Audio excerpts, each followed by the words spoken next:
Today, we are diving deep into the absolute legal limits of protecting what's yours. We're not talking about self-defense here specifically, but defending property, offense, a field, maybe a prized possession. You know, when a landowner confronts someone trespassing, maybe a thief, and they grab a weapon. Where does the law actually draw that line? The case that really sets this boundary is pretty stark. Mm. It involves a farmer, some teenage boys, and believe it or not, a few stolen watermelons. Yeah, it's a fundamental question, really, in tort law when you pit property rights against human safety. Our mission today is to unpack Brown v. Martinez. It's a pivotal case, and it just screams the legal hierarchy. Property loss, well, that's usually compensable with money, but serious physical injury, that's often seen as catastrophic, absolute. We really need to understand why one seemingly small decision deciding to use a rifle was enough to trigger massive, unavoidable liability for the farmer. And this is so critical for you, the listener, to grasp, because the rule is probably far stricter than most people think. We'll first lay out the bright line rule on using force just to defend property. Then we'll carefully step through the dramatic facts and the court's strict legal analysis in Brown v. Martinez. And finally, we'll connect all the dots using the doctrine of transferred intent. That's key to understanding why the farmer's defense, that he only intended to scare the boys, completely failed. Right. So our analytical path is clear. Yeah. We start with that foundational rule, proportionality. Let's start right there then. What is that foundational bright line rule about the amount of force an owner can legally use just to defend property against, say, a simple trespass or a minor theft? Okay. The general rule, and this is rooted in really established legal thinking like Prosser on torts, Wharton on criminal law, it's absolutely clear. Unwavering, really. The law always places a higher value on human safety than on mere property rights. Always. Therefore, there is simply no privilege to use any force that's calculated or even just likely to cause death or serious bodily injury when only property is threatened. So if all you want to do is stop someone from walking across your field or maybe stealing $100 worth of stuff, you can't use serious force. That's exactly right. You have to yield in that situation. You cannot shoot a thief to protect that $100 or even much more valuable property. The law says rather than, potentially killing or maiming someone just to stop a mere trespass, you have to let the property go for the moment. Then you appeal to the courts later for financial compensation. The second the force used crosses that threshold, becomes potentially deadly or seriously injurious, and only property is at stake. The owner loses all legal protection, all privilege. They become the aggressor, legally speaking, and liable. Okay, let's put this rule straight to the test with our source case. It's Brown v. Martinez, decided back in 1961 by the Supreme Court of New Mexico. And remember, this is a civil claim. The injured boy is suing for battery damages after being shot. All right, let's analyze Brown v. Martinez. First, what are the legally dispositive facts? Well, the facts, they paint a pretty vivid picture. You have the defendant, Martinez, who owned this garden patch. The plaintiff, a 15-year-old boy named Brown, and his friends had apparently gone there before to steal watermelons. They did it the night before, in fact. So on the night in question, Martinez hears them out there again. He grabs a high-powered rifle, runs outside, and starts yelling. Now, Martinez testified later that he fired the gun, but aimed it towards the ground, supposedly intending only to scare the trespassers away. Okay, he intended to scare them, but what was the actual result of firing that rifle? Yeah, despite where he said he aimed, the bullet struck the 15-year-old plaintiff, Brown. Hit him in the back of the left leg, shattered the bones. And critically, at the moment he was hit, Brown wasn't even in the garden patch anymore. He was actively running away outside the fence line on the public highway right-of-way. Now, the trial court initially, they actually sided with Martinez. They bought his story, accepting his claim that he only meant to scare the boys. So the case goes up on appeal. What was the core legal issue that the appellate court had to decide? The key issue was basically, did Martinez act reasonably? Or did his action firing that high-powered rifle constitute excessive force, improper force, maybe even willful force, just to stop a pretty minor trespass and the theft of some watermelons? And crucially, would that make him liable for battery, even if he claimed he didn't actually intend to hit anyone? What rule did the appellate court apply to figure this out? The court adopted that well-established principle we just discussed. It's consistent across both civil tort law and criminal law. The rule is, trying to take the life of a trespasser, or using force likely to cause serious harm merely to recover or protect property is never justified.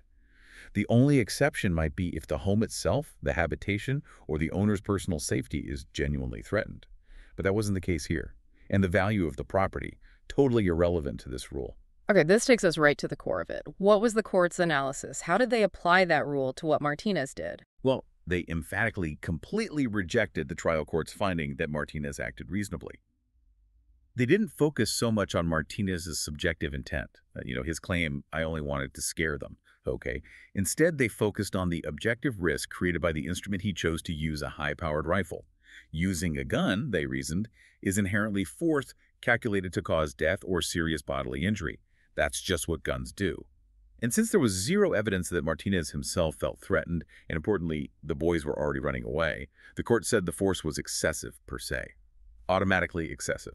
The risk of shattering a kid's leg, they essentially said, is just not legally worth the price of saving a few watermelons. That's such a critical point. It's not about what he wanted to happen, but about the inherent danger of the tool he used, the potential outcome. Absolutely. That's the crux of it. They also hammered home the point that any necessity to use force disappears once the trespasser gives up and flees. The boy was running away. Once they're retreating, the justification for force evaporates. You have to stand down. And the conclusion from the appellate court? The lower court's decision, the dismissal, was reversed, thrown out. Appellee Martinez was found liable for the boy's injuries. Why? Because he acted improperly. He used excessive, deadly force simply to defend mere property rights. End of story. Okay, now here's where Martinez's main defense really just crumbled, right? He kept arguing, but I didn't intend to hit the boy, I just wanted to scare him. If he truly lacked the specific intent to cause the physical harm, how did the law still hold him liable for battery? What's this transferred intent thing about? Right, and this is one of the most powerful doctrines in tort law. It catches a lot of people. It's transferred intent. See, the law recognizes different types of intentional wrongdoing. Martinez definitely intended to commit some kind of tort. He absolutely intended to put those boys in immediate fear or apprehension of harmful contact. That itself is a tort. It's the tort of assault. Ah, okay. So he intended to commit an assault, making them afraid he might shoot them, but the result was an actual physical injury, which is the tort of battery. Precisely.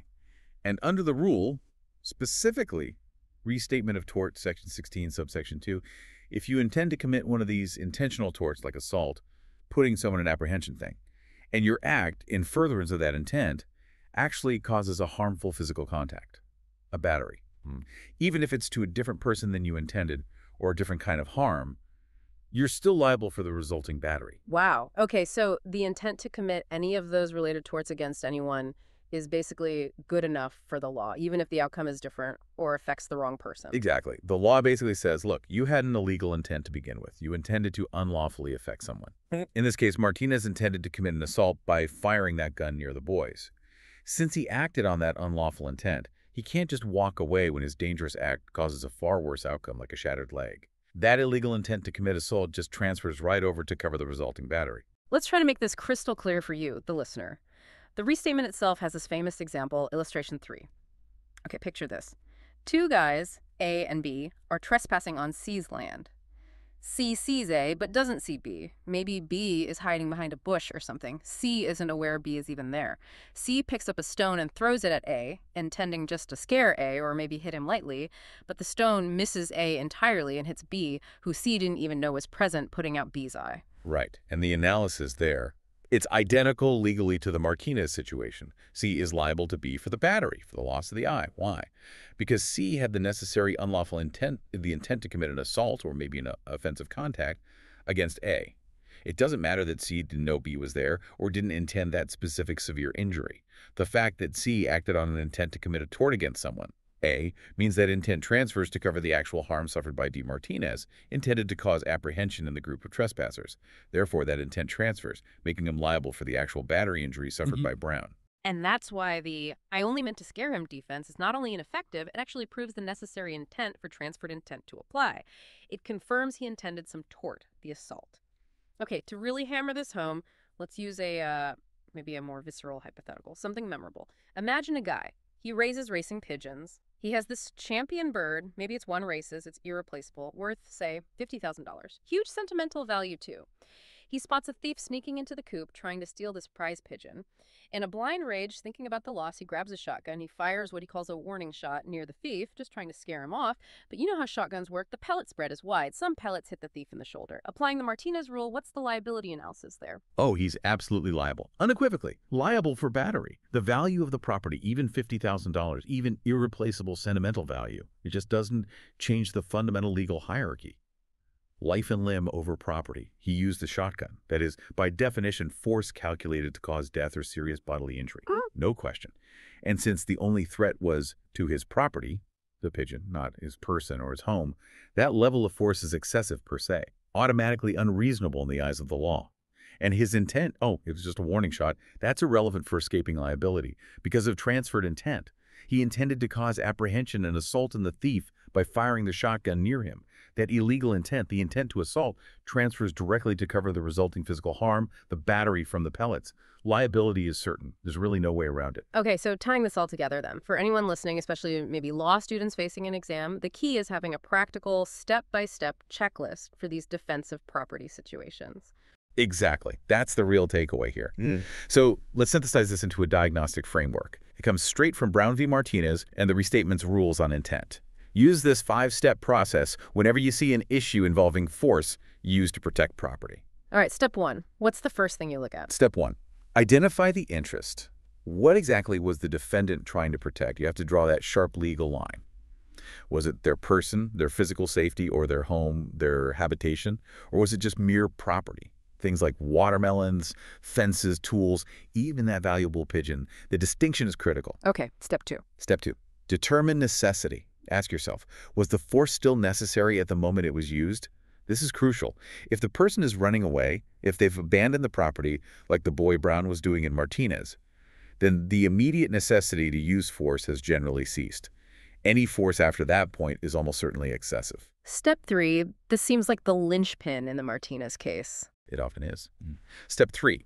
Evaluate the force type. What kind of force was actually used? Was it force capable of causing death or serious bodily injury? Think firearms, knives, maybe even a really severe physical blow? If yes, that triggers the next step. Step 4.